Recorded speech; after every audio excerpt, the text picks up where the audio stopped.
Үзэж та бүхэнд энэ өдрийн мэндийг хүргэе. Цагдаа дотоодын цэргийн байгууллагын алба хаагчдын үйл ажиллагааг иргэд олон нийтэд сурталчлах, гэмт хэрэг зөрчлөөс урьдчилан сэргийлэх, иргэдийн эрх зүйн боловсролыг дээшлүүлэх зорилгоор бэлтгэн хүргэдэг амрын гэрийн нэвтрүүлгийн ээлж дугаар эхлэхэд бэлэн боллоо. Монгол төрийн цагдаа дотоодын цэргийн байгууллагын 105 жилийн түүхт ойн баярын мэндийг хүргэе. Монгол улсын цагдаа дотоодын цэргийн байгууллага үүсэн байгуулагдсан цагаас хойш улс орны нийгэм төрийн байгууламжийн хөгжлийн бүхий л үе шатнд хөгжим бэхжиж ирсэн төрийн тусгайсан чиглүүлтэй ууган байгууллагуудын нэг. Түүхэн баримт бичиг тэмдэглэснээр Монгол улсад цагдаа хэмээх тусгай үр гүйцэтгэдэг алба хаагч 1733 онд байгуулагдсан Уляастайн Манж жанжны газрын мэдэлд Уляастайн цагдаа цэрэг нэртэйгээр анх бий болжээ. 1866 онд хүрээний хилийн дээсийг 15 газараар хэмжээлэн Түшээд хан, Сэцэн хан, Их шавьд хувааж хариуцуулснаар 15-ны цагдаа гэдэг нэршил гарчээ. 1905 онд хүрээнд байгуулагдсан цагдан зээрлүүлэх газар нь Монгол дахь цагдаагийн анхны байгууллага байлаа. 1910 онд цагдан зээрлүүлэх газрыг цагдан сэргийлэх цэргийн хороо болгон өөрчилж Манж цэргийн оронд Монгол цагдаа цэргийг ажилуулах болжээ. Ардын засгийн газрын 1921 оны 7 дугаар сарын 19-ний өдрийн хурлын шийдвэрээр цагдан сэргийлэх байгууллагыг цэргийн яамны бүрэлдэхүүнд оруулж цагдан сэргийлэх цэрэг хэмээн нэрлэснээр Монгол улсын орчин цагийн цагдаагийн байгууллагын үүсэл тавигдсан юм. 1924 онд улсын анх дугаар их хурлын шийдвэрээр цагдан сэргийлэх ажлыг дотоод явдлын яамд шилжүүлж улсын цагдан сэргийлэх газрыг байгуулсан бөгөөд 1940 оны үед тусгайлсан чиг үүрэг бүхий төрөлжсөн мэргэжлийн албад аймаг хотын цагдан сэргийлэх ангиуд нэмэгдэж үйл ажиллагаа нь улам өргөжсөн байна.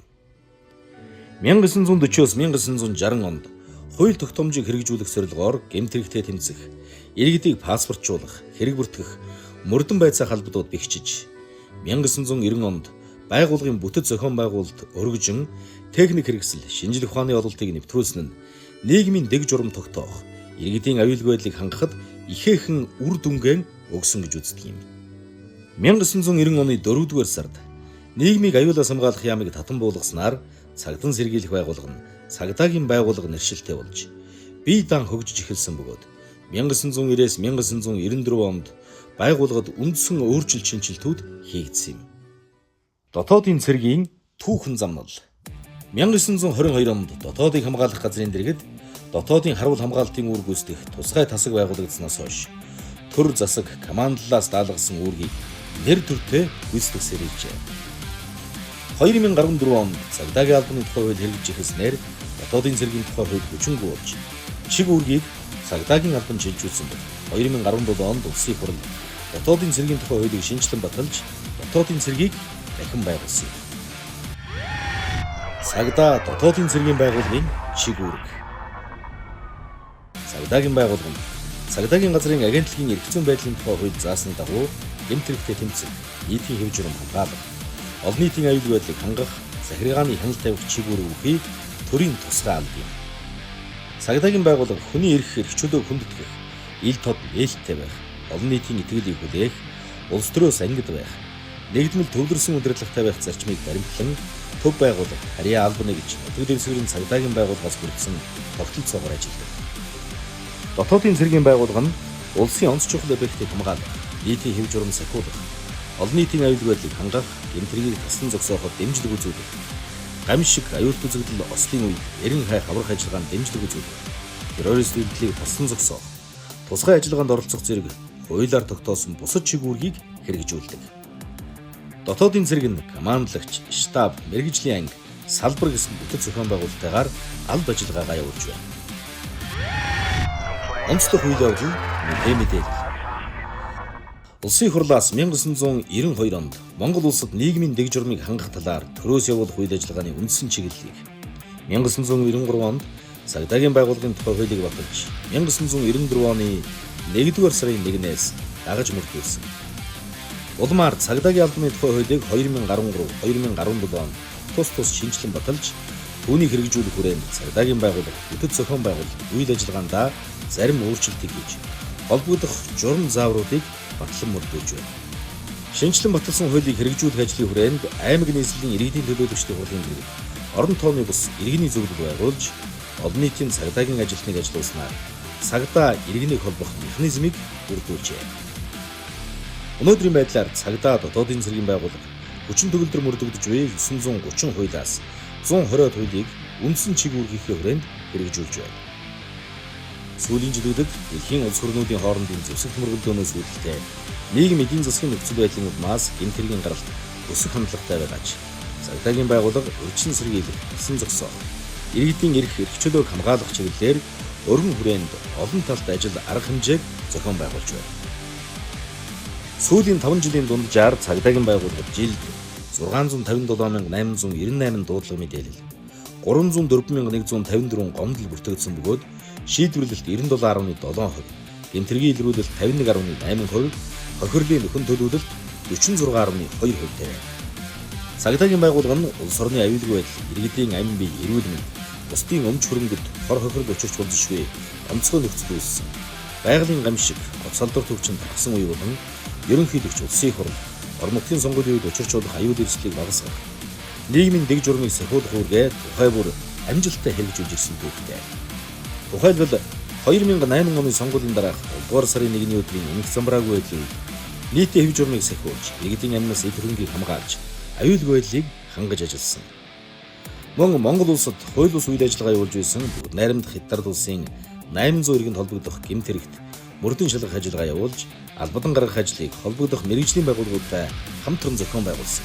Цагдаа дотоодын цэргийн алба хаагчид 2006 оноос Сьерра Леон, Ирак, Афганистан, Чад, Өмнөд Судан зэрэг улсад нэгдсэн үндэсний байгууллагын мандаттай эрхийг дэмжүүлэн олон улсын цэргийн бусад ажиллагаанд үр гүйцэтгэхийн зэрэгцээ 2016 оноос цагдаагийн чиг үүргээр бие даан оролцож байна. Түүнчлэн 20 гаруй улсын хууль сахиулах байгууллага, Монгол улсад суугаа элчин сайдын яам, олон улсын байгууллагатай хамтын ажиллагаагаа тогтмол өргөж үзсэн байна. Байгууллагын түүхэнд төр ард түмнийхээ төлөө өргөсөн хангалттай үнэнч байж, олон нийтийн аюулгүй байдлыг хангах үүргээ нэр дэвтээд биелүүлж яваад алтан амиа алдсан олон арван эрэлхийг нөхөд минь бус байгууллагын игнэнд ажиллаж байсныг бахархан дурсгаж ирдэг. Цагдаа дотоодын цэргийн байгууллагын үйл ажиллагааг төр засгаас өндөр өргөмж 1966 онд цагдаагийн байгууллагыг Байлдааны гавьяаны улаан төвийн одон, 2016 онд Сүхбаатарын одонгоор, 2012 онд дотоодын цэргийн байгууллагыг Байлдааны гавьяаны улаан төвийн одонгоор, 2022 онд Сүхбаатарын одонгоор тус шагнасан. Цагдаа дотоодын цэргийн байгууллага Монгол улсын үндсэн хуулиар тунхагласан хүмүүнлэг иргэний ардчилсан нийгэм цогцлуулан хөгжүүлэх зорилгыг удирдлага болгон ардчил шударга ус, хүний эрх чөлөө хуулийг дээдлсэн, мэрэгжсэн чадварлаг бүрэлдэхүүнтэй төрийн тусгай алба болон хөгжих зорилтыг тавин ажиллаж байна. Цагаан шонхрын сүр хүчинд өөдөө хиймэртэй, өөдрөг тэмүүлэлтэй, амар тайвныг сахиулах ариун үүрэг тангарагтай үе үеийн алба хаагчдын хамтрыг өргөх, амжилтыг түүчээлэх бахархалт өдөр Монгол төрийн цагдаа дотоодын цэргийн байгууллагын 105 жилийн түүхт ойн баярын мэндийг хүргэе. Цагдаа дотоодын цэргийн байгууллагын сүр хүч улам төгөлдөр болтугай. Цагдаагийн ерөнхий газар.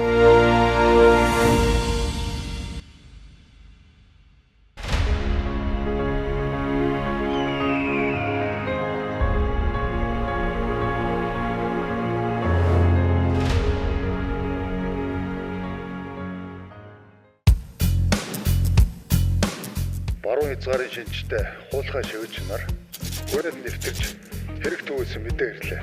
Та нөхөд хоногийн үүрэг захихдаа эдгээр танхаа нарыг цагдсан бүрдэж олон ард иргэдийг амарлуулан хамгаалцгаа. Амгалан төрийн сүлдэн тэгшхэн байгаасаа алтан соён бутад аваа жигтэн намраасаа аюулгүй эссэн энх том жаргалтай байгаасаа ардын хаан төлөө зүтгэл жирийн цагдаа эвжихэн хүсэл жигтгэн хувцастай энх цагийн харуу цагаан шонхруудын цэцгийн толгой бүхэн хөт түших тушаатай өгсөн тангарахтай өнөж их орны цагдаа гэрийн цайны дэж эдэхгүй байгаасай гэрийн хойногт өрсмэн жаргалтай байгаасай амын хүүгээ хүлээж түгшихгүй байгаасай амгалан тайвны төлөө Монгол цайдаа би зүтгэн ичээхэн хүсэл жигтгэн хувцастай инх цагийн харуу цагаан шонхрууд би цэцгийн толгой бүхий хөвч түших тушаатай өрсөн тангахта үнэж их орны цагдаа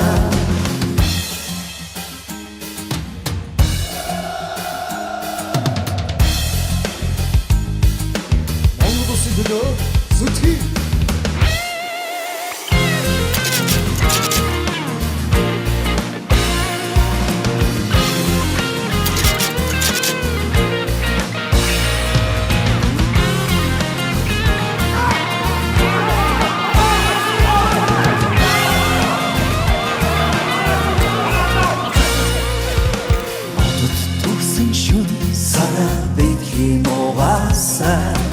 орчлон хүмэн дэлхэд од битгий харвасаа хар дарсан шөний үргийг гэрлэн байгаасаа хамаг бүхний төлөө Монгол цайдаа би зүтгэн ичээхэн хүсэл жигтгэн хувцастай инх цагийн харуу цагаан шонхрууд би цэцгийн толгой бүхий хөвч түших тушаатай өрсөн тангахта үнэж их орны цагдаа ичээхэн хүсэл жигтгэн хувцастай инх цагийн харуу цагаан шонхрууд би цэцгийн толгой бүхий хөвч түших тушаатай өрсөн тангахта үнэж их орны цагдаа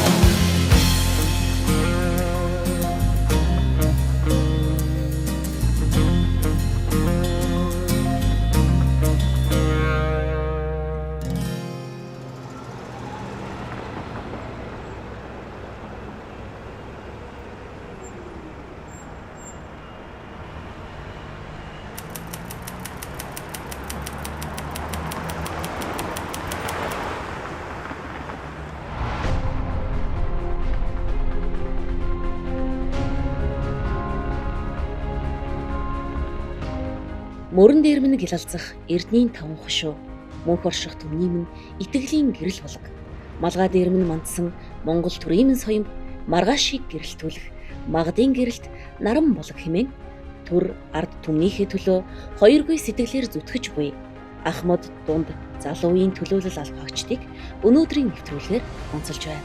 Тэдний туулсан амьдрал, хөрөмтлүүлсэн туршлага, аюулгүй нийгмийн төлөөх ариун үйлсийн залгамж холбоо юм. Би 1985 он цагдаагийн дээд сургуулийг төгссөн. Гэхдээ би чи 1994 онд мөрдөгч хийсэн юм шүү дээ. Төгссөн хойч гэсэн нөгөө 3 дугаар курсээс шууд мөрдөгч хүн олдохгүй болоод тэгээд бидний чи шууд ахлагч цолтой мөрдөгчөөр тавилж ирсэн байхгүй. Тэгээд төгссөн сургууль бол 95 он л доо.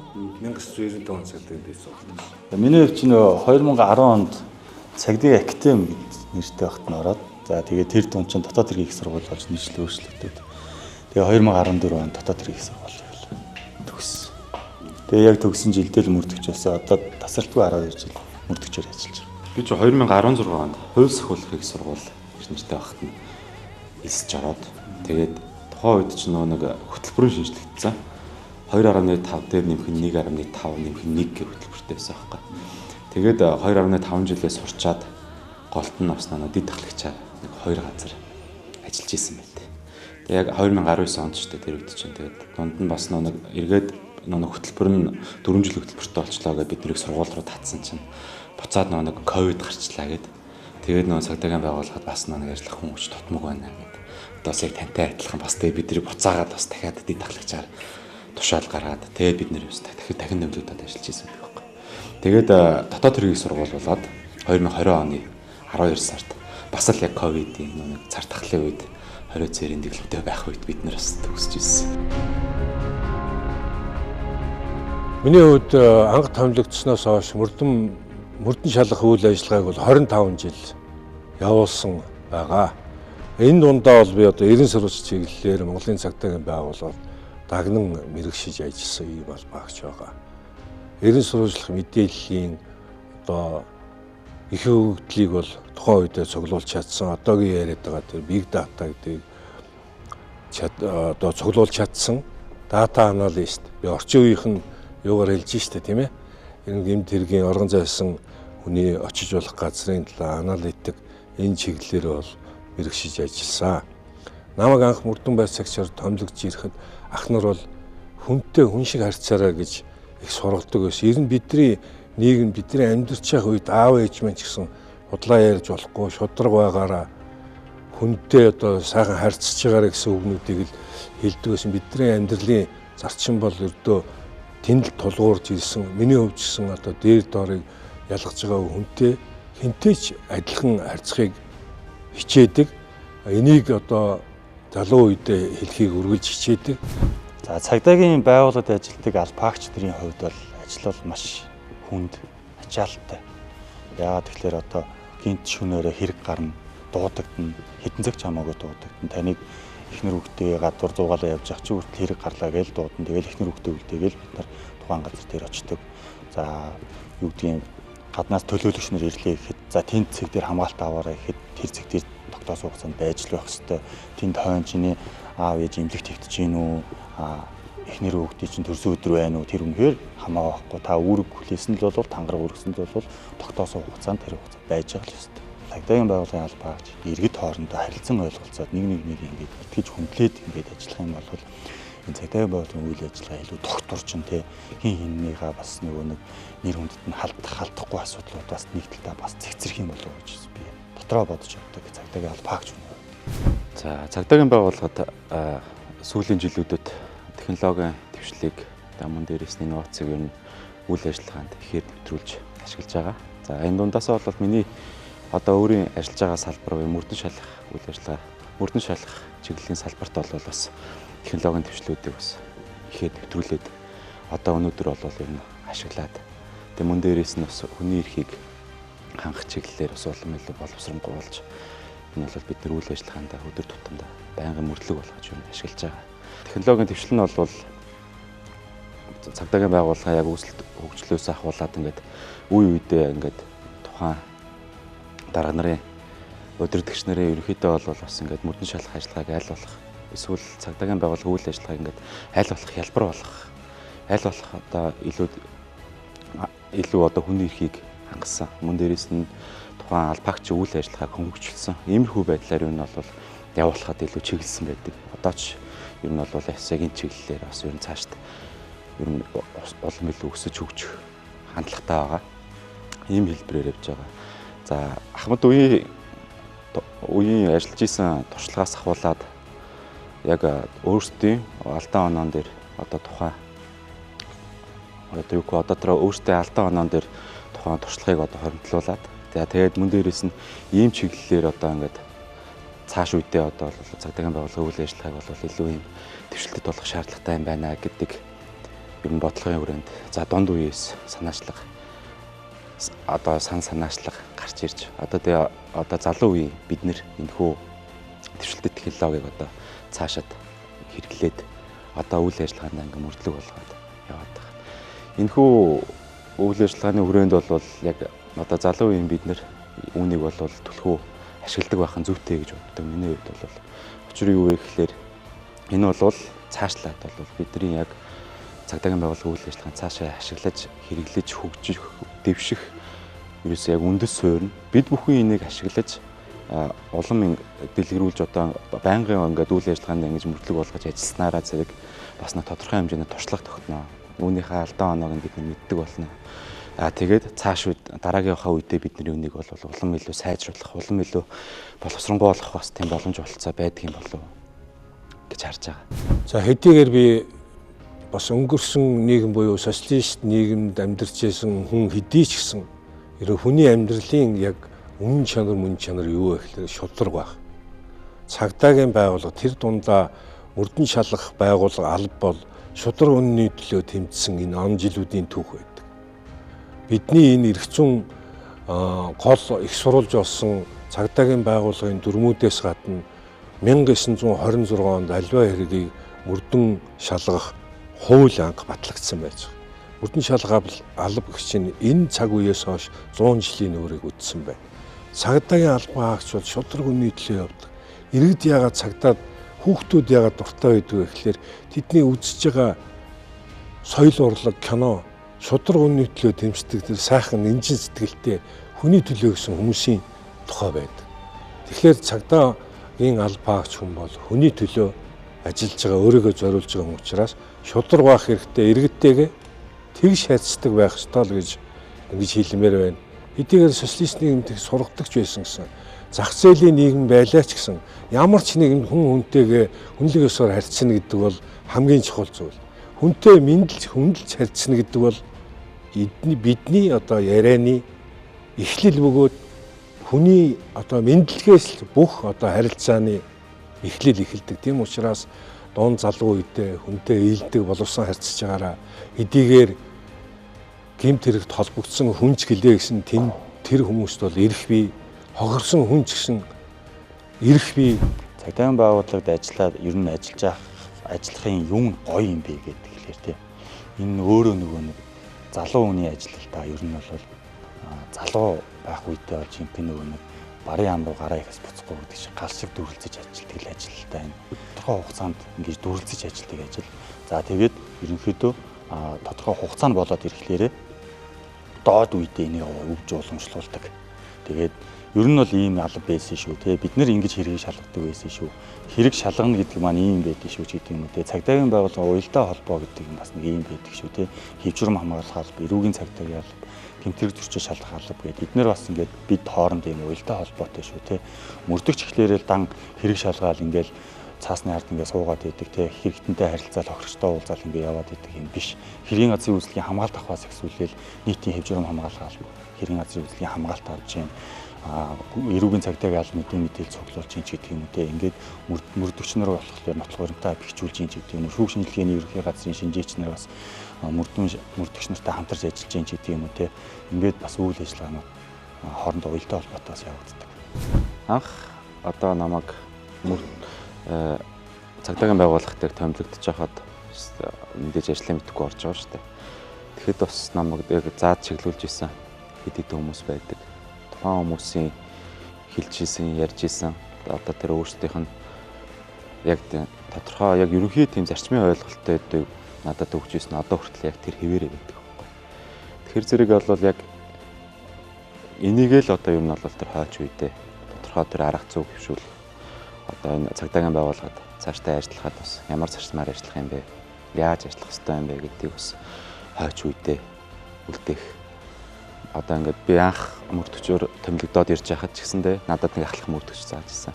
Одоо өөрөө би ахлах мөрдөгч болсон байна. Тэгэхээр зэрэг би бас нэг шинээр томилогдоод ирсэн мөрдөгч дүнжтэй бас нэг тодорхой хэмжээнд ийм төрлийн гэмт хэрэг бас ингэж шалгана гэдэг байдлаар бас нэг арга зүйг нь хөвшүүлээд үлдээх ч юм уу. Иймэрхүү байдлаар ингээд дараа нэг харахад тэр хүн одоо ингээд тухайн арга барилд эзэмшиж гисэн. Тэгээд яг үүнийхээ дагуу ажилтдаг. Бас хойч үедээ бас яг тухайн арга барилыг бас ингээд эзэмшүүлээд ингээд цааш хойч үедээ үлдээгээд явж байгаа. Энийг л одоо миний хувьд бол залгамжлаа гэж нэрлэх байна. За тэгээ мөнх хоёрын хувьд одоо залуу үеийн төлөөлөл болж байгаа албаагчийн хувьд бас миний бодол санаатай ямар санаа бодолтой байгаа ярина уу? Миний хувьд бол за байгууллагын одоо соёл болж тогтсон гэж тайллаа шүү дээ. Хойч үеэсээ өөрсдийн арга барилыг дараагийнхаа үедээ бас өглүүлдэг, арга барилыг эзэмшүүлдэг.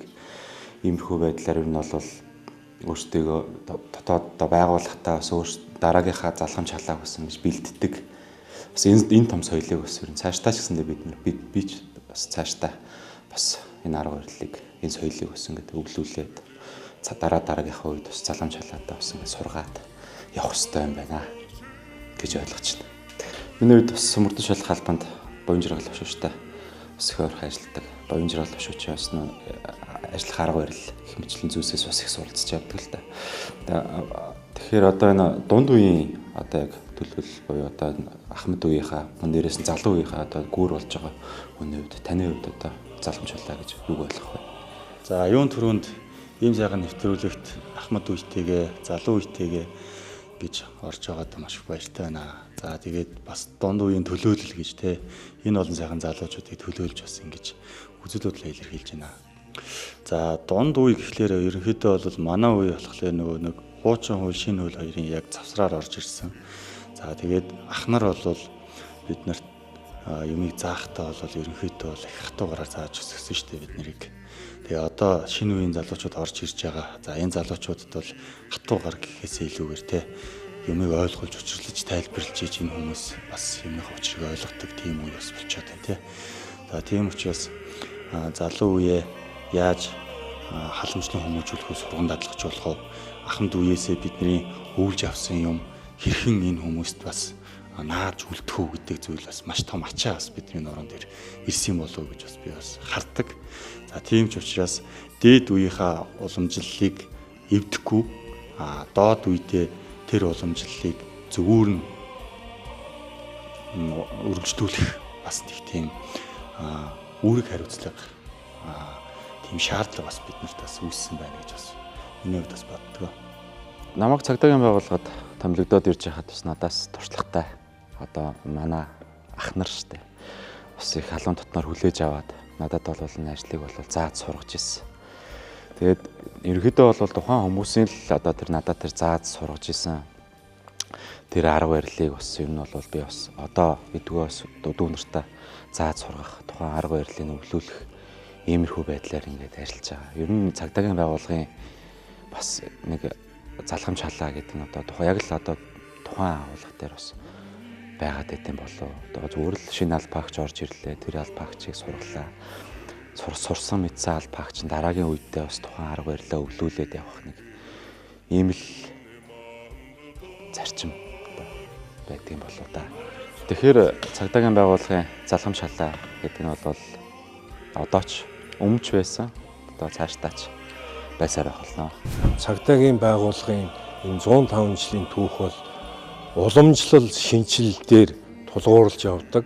Ер нь бидний бүх үйл ажиллагаа, үйл хөдлөл бол бүгд одоо журамлагдсан манай байгууллага бол тогтсон дэг заяг үнд зүйлтэй. Цагдаагийн байгууллагын үнд зүйл бол эх орон ард түмэндээ өргөсөн тангараг байдаг. Бид бусдын төлөө амиа зориулна гэж тангараг өргөсөн, хүний төлөө амьдралаа зориулсан ийм хүмүүс, бахархалтай хүмүүс байд юм шиг гэдгийг бас иргэд ойлгоосоо гэж хүсдэг юм аа. Миний 37 жил төрийн тусгай албан зүтгэсэн энэ зүтгэл бол чин сэтгэл, үнэн зүтгэл байсан. Үнэхээр төлөөч би Монгол төрийн өндөр дээд чанал, Монгол улсын гавьяа туульч хэмээх эрхэм цолыг хүртсэн гэж өөртөө итгэж, бахархаж энэ байгууллагаараа өргөж баярлж явдаг.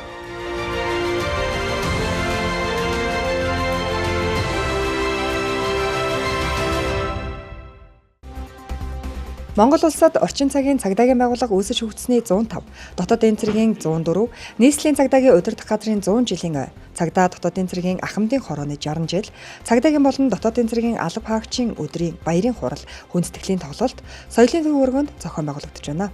Хурлыг нээж Монгол улсын их хурал засгийн газрын гишүүн, хууль зүйн дотоод хэргийн сайд Амар сайхан, цагдаагийн ерхий газрын дарга дотоодын цэргийн командлагч, хушууч генерал Болднар нийт бие бүрэлдэхүүнд баярын мэндчилгээ дэвшүүлв.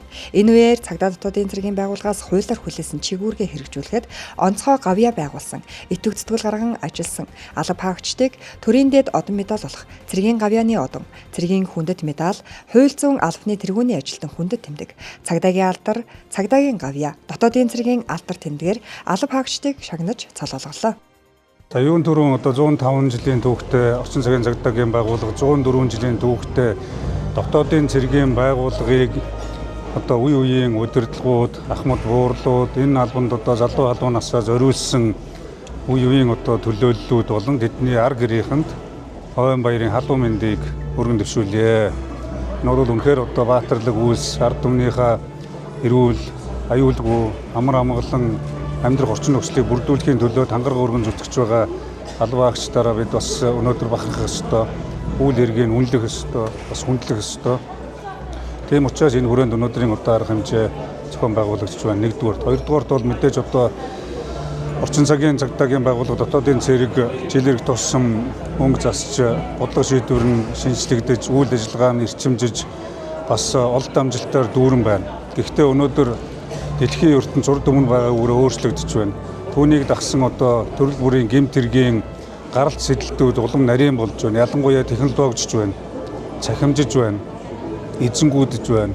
Энэ нь өөрөө гэмт хэрэгтнүүдэд орон зай олгож нөгөө талаараа бас төрөл бүрийн гэмт хэргийг нэмэгдүүлэх боломжийг бүрдүүлж байгаа учраас бид өчигдрийн арга барилаараа өнөөдрийн хурдтай өрсөн өөрчлөгдөж байгаа гэмт хэрэг зөрчилдөд тэмцэх боломж байхгүй юм. Тийм ч учраас одоо нэгдүгээрт энэ алба багчид өөрсдөө албандаа одоо тангараг өргөж бүх хичээл зүтгэлээ зориулж ажиллаж ирж байгаа учраас энэний ард гэр бүл үр хүүхэд байгаа учраас хүн төвдөө, иргэн төвдөө эргэцсэн реформыг үйлдвэр дотоод хэргийн яамнаас эхлүүлж байгаа. Бид энэ их байгаа ухтаад гэмт хэрэгтэй тэмцэх, нийгмийн хэв журам хамгаалах, урьдчилан сэргийлэх, соён гэрүүлэх ажлыг эрчимжүүлэх, шин шатанд гаргах, шинжлэх ухааны техникийн ололт амжилтыг гэмт явдалтай тэмцэх ажил ашиглах зорилгоор олон бүтээч ажил төлөвлөн хэрэгжүүлж байгаа. Энэ чиглэлээр бодлогын бичгээр, төгслийн бичгээр батлагдаж бүх шатанда энэ шинжлэх ухааны техникийн гарч буй ололт амжилтыг ашиглах чиглэлээр олон талт арга хэмжээ зохион байгуулж байгаа. Тэрний нэг нь та бүгдийн сайн мэдэх иргэний эрүүл аюулгүй орчинд амьдрах эрхийг хангах зорилгоор камержуулалт, ногоон бүсийн ажлыг дараагийн шатанд AI хөдөлмөр хөнгөвчлөх, цаг хугацаа хөнгөвчлөх шатанд нь хүрэх зорилгоор энэ 2026 онд нийслэлийн иргэдийн төлөөлөгчдийн хурал, засаг даргын хамгаалалт газар, хууль зүйн дотоод хэргийн яамтай хамтраад энэ ажлыг бол нэлээд эрчимжүүлэн ажиллаж байгаа. Ингэж ажилласнараа гэмт хэрэг илрүүлэх ажил бас шин шатанд гарч байна. Яг энэтэй бас зэрэгцээд яаж гадна бас төв орон нутгийн аймаг орон нутгад бас аюулгүй орчны камерын тоог нэмэгдүүлэх ажлыг бас зохион байгуулж явж байна. За Монгол улсад орчин цагийн цагдаагийн байгууллага үүсч хөгжиж байгаа энэ түүхэн цаг хугацаанд эрх зүйн орчин нэлээдгүй их өөрчлөгдөж цагдаагийн албан агчдын ажиллах орчин, ажлын бүтээмжийг нэмэгдүүлэх, зөв шударгаар үнэлэх, урамшуулах ийм зохицуултууд нэлээдгүй байна. За орчин цагийн цагдаагийн байгууллага яг энэ цаг хугацаанд 1990 онтойгоо харьцуулаад үзэхэд 2020 он, 2026 онд бол ажил үүргээ гүйцэтгэхэд бол цагдаагийн албан агчдын тухайд бол маш их шин түвшинд гарсан ийм сайхан он жилүүд болж өнгөрч байна. Бид одоо гэмтрэгтэй тэмцэх хуулиар хүлээсэн үүрэгтэй энэ гэмтрэгтэй тэмцэх үүргээ биелүүлэхэд бол шин тутамд бүртгэгдэж байгаа гэмт хэргийг түргэн шуурхаа илрүүлэх техник технологийн дэвшлиг ашиглах нь бол цаг үеийн зайлшгүй хэрэгцээ шаардлагыг хангаж байгаа. Тэгэхээр экологийн цагдаагийн албанаас цагдаагийн ерөнхий газрын экологийн цагдаагийн албанаас энэ 105 жилийн айн хүрээнд иргэн бүрийг одоо байгаль эхлэлийг хамгаалах үйл хэрэгт хамтран оролцуулах, экологийн боловсролыг олгох чиглэлээр нэлээдгүй их ажил арга хэмжээ юмыг зохион байгуулж байна. Иргэд одоо экологийн боловсрол олгох, байгаль эхлэлийг хамгаалах чиглэлээр бол цагдаагийн байгууллагатай, бусад төрийн байгууллагатай хамтарч ажиллаж байгаа нь бол энэ түүхэн ой мөчид бол бидний хувьд бол хийж хэрэгжүүлсэн маш томоохон ажил болж байна. Монгол Улсын дотоодын цэргийн байгууллага нь хууль тогтоомжоор хүлээсэн чиглэлийнхээ хүрээнд улсын онцлог объектыг хамгаалах, зочид чичээд ишиг тээврийн замд харгалзан өргөх, террорист үйлдлийн сөрөгцгөн ажиллагаанд оролцох, зочид чичээ нийтийн хэв журам хамгаалах, олон нийтийн аюулгүй байдлыг хангах үйл ажиллагаанд цагдаагийн байгууллага дэмжлэг үзүүлэх, за онцгой нөхцөл байдал үүссэн үед онцгой байдлын байгууллага дэмжлэг үзүүлэх ийм хууль тогтоомжоор хүлээсэн чиглэлийг хэрэгжүүлдэг үндэсний аюулгүй байдлыг хангах тусгай чиглэл бүхий төрийн цэргийн байгууллага байгаамаа. Ингээд үүсэн байгууллагчнаас хойш 104 жилийн түүхтэй. За өнөөдрийн түүхэн баярын өдөр 104 жилийн түүхийг бүтээлчсэн үе үеийн ахмадууд тэдний гэр бүл болон өнөөдөр Монгол улсынхаа дотоод аюулгүй байдлыг хангаж өдөр шөнөгүй нойр хоолгүй 24 цагийн хугацаанд үр гүйцэтгэж хүн амын амжиргааны их өсөр болсон үндэсний ус болон аюулгүй байдлын болон цөмийн аюулгүй байдлын онцгой дэглэмтэй объектуудын аюулгүй байдлыг ханган ажиллаж байгаа мөрөс зэрэгцээ ажиллаж байгаа бие бүрт хүндээ болон тэдний гэр бүлд дотоодын цэргийн байгууллага үүсч өгсөний 104 жилийн зөвхөн халуун баярын мэндийг хүргэж та бүхэндээ эрүүлэг хас жаргал сайн сайхан бүхний хүсэн өрөөё. Цагдаагийн эрхэмдээ цол, орондоо цол хүртсэндээ маш их баяртай байна.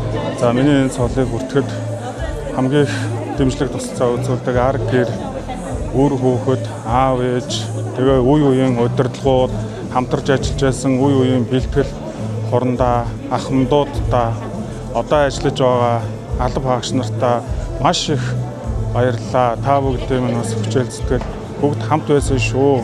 Ингээд бүгдэнд нь баярын мэндийг дахин хүргье. Монгол Улсын ерөнхийлөгчийн зарилгаар цэргийн үнд медалаар шагнагдсандаа баяртай байна. За ингээд түүх дойн тохиож байгаа цагдаа дотоодын цэргийн нийт буюу бие бүрэлдэхүүндээ цагдаа дотоодын цэргийн алба хаагчдын өдрийн баярын мэндийг хүргье. Та бүхэн сайхан баярлалаа. За цагдаагийн болон дотоодын цэргийн алба хаагчийн тэмдэглэлт өдрийн мэндийг нийт алба хаагчид, ахмад ажилтнууд, тэдгээрийн ар гэр бүгдэнд нь баярын мэндийг хүргье. Энэ өдөр орчин цагийн цагдаагийн байгууллага үүсч өгснээ 105 жилийн дотоодын цэргийн 104, нийслэлийн цагдаагийн удирдах газрын 100 жил, цагдаа дотоодын цэргийн ахмадын байгууллагын 60 жилийн тохиож байна. За энэ жилийн тухайд бас олон тэгш цагдаагийн байгууллагын нэгжүүдэд байгаа. Тухайлах юм бол цагдаагийн ерөнхий газрын автобазын 100 жил болж байна. Мөрдөн шалгах албаны 80 жилийн болж байна. Мөн тээврийн цагдаагийн албаны 90 жилийн энэ онд тохионо. Ингээд олон тэгш тохиож байгаа энэ өдөр хүрэлцэн ирсэн нийт зочид төлөөлөгчд болон алба хаагчдаа баярын мэндийг ар гэртэн мөн баярын мэндийг дахин хүргье. Хуулиар хүлээсэн чигүүргээ нэр төртөө биелүүлж, итгэвцтгэл гарган ажиллаж, цол шагнал хүртсэн нийт алба хаагчдад баяр хүргэж, цаашдын ажилд нь өндөр амжилт хүсье. Би энэ замд анх хөл тавьсан мөчөө. Одоо ч тодхон сандаг. Заримдаа зогсмоор бүр ухармаар үе байсан.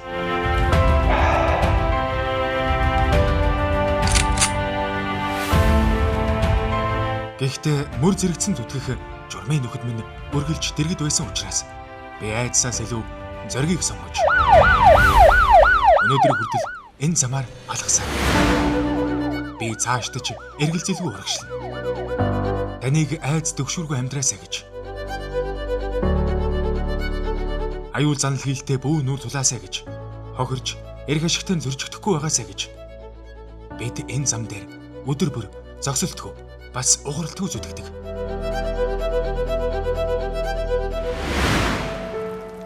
Гэвч энэ замаа эцлэн туулж чадлагүй өөргөө гүйцэтгэж яваад алтан эмээ өргөсөн бааtruуд бидний дунд бий.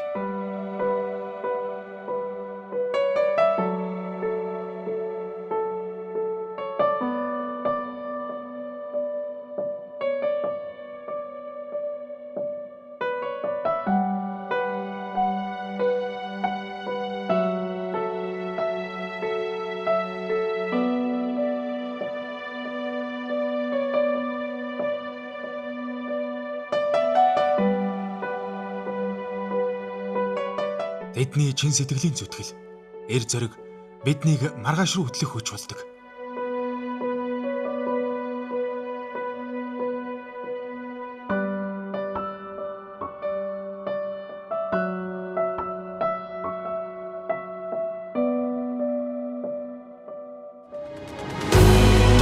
Тиймдээч би бас бид алгаж ирсэн замаа эргэн харж цаг ямагт тунгаан бодож эргэлзэлгүйгээр шин сорилтуудтай нүүр тулан ирээдүйн шин замыг гэрэлтүүлэн зогсолтгүй тэмүүлнэ. Цаг хугацаа 90 үеийг туулсан энэ зам өнөөдөр 105 жилийн түүхээ бичиж байна. Бид хизээж хаанч таны хамгийн түрүүнд уулзах Монгол улсын нүүр царай байх болно. Та бүхэн бол олон нийтийн өмнө ил ажилтдаг. Та бүхнээр ард түмчин багардаг. Үр хөвгтүүд цагдаагийн байгууллагын ажилтан болох юмсан гэж та бүхнийг харж мөрөөддөг. Бид ард түмэн Монгол улсынхаа ирээдүйн төлөө зүтгэх цагдаагийн алба. Ард түмний аюулгүй байдал. Цагдаагийн байгууллагын шинэ эхлэл. Нэвтрүүлэгтээ хамт байсанд баярлалаа. Амар тайван амьдралын төлөө хамтдаа.